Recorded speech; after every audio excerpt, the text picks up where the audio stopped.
po tayo sa Ken TV Productions po. Kung kanina po ay nagawa na po natin sa ripe papaya. Ayan na po. Nag-grated na. Balatan, nag-grate. Dito naman po tayo sa another one. Medyo hilaw kasi hindi siya katulad ng kaninang hinog na hinog. Okay, gagawin po kasi natin siyang papaya cake.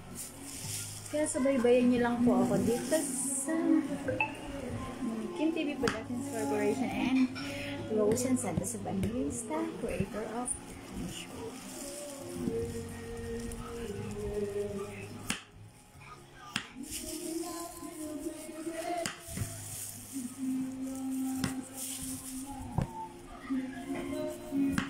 Mukhang nag-aan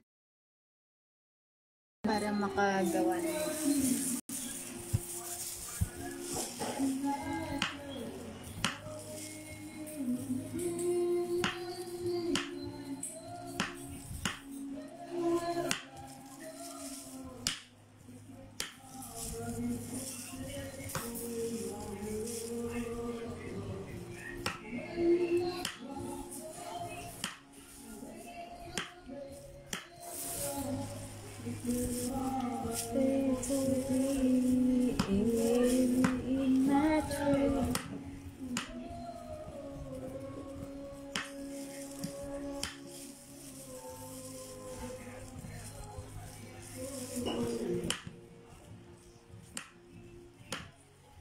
medyo mahirap po magbalot pag di ka sanay.